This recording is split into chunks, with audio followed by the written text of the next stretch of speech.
Alors maintenant, j'ai mon troupeau d'oiseaux. Et la question, c'est comment allons-nous faire pour mettre une zone rectangulaire qui n'aura pas de fond, qui n'aura pas de contour, et qui servira de délimiteur.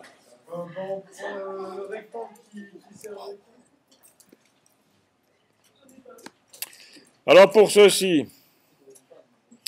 il faut choisir une zone de référence. Par exemple, si je prends les 3 becs d'oiseaux qui sont là, si je me déplace horizontalement, je vais retrouver les mêmes ici.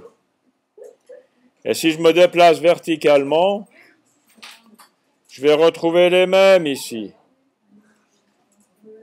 Et je vais retrouver les mêmes ici horizontalement. Et ceci peut être mon rectangle de délimitation.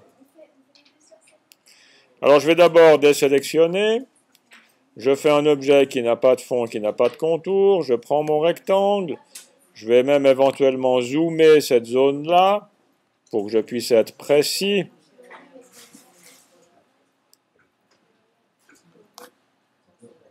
Comme ça. Je prends mon rectangle. Je pars de ce point. Et je tire un rectangle jusque là.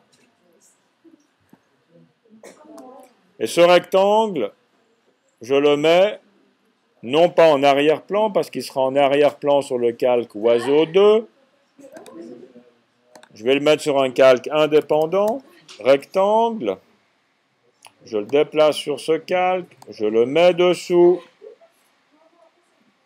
Et j'affiche ceci en tracé. Voilà mon rectangle. Si maintenant, avec la flèche blanche, je sélectionne le rectangle et un tout petit bout de ce qui est autour, cette zone-là, je n'ai pas besoin de sélectionner cet oiseau, il est totalement en dehors. Mais ce qui est juste autour de mon rectangle, je prends un des points à l'intérieur, je déplace ceci, j'ai une espèce de plat de spaghetti qui va se déplacer, et je tire ceci dans mon nuancier. Voilà mes oiseaux, sont là mes oiseaux.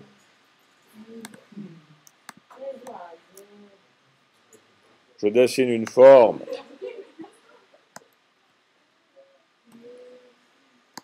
Une ellipse, aperçue, je prends le fond et j'applique mon motif des oiseaux. Mais qu'est-ce que c'est beau ces oiseaux.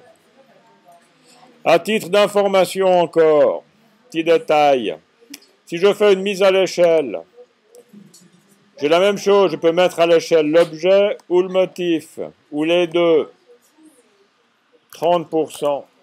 Et j'ai maintenant beaucoup plus de petits oiseaux.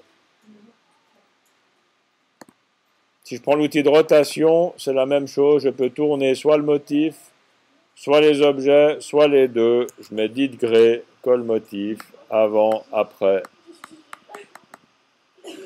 Ou colle objet, mais pas le motif, avant, après.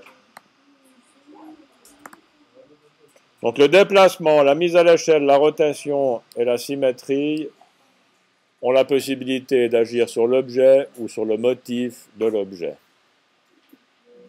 Voilà mes petits oiseaux des chairs, c'était une démonstration absolument époustouflante. Je m'arrête là.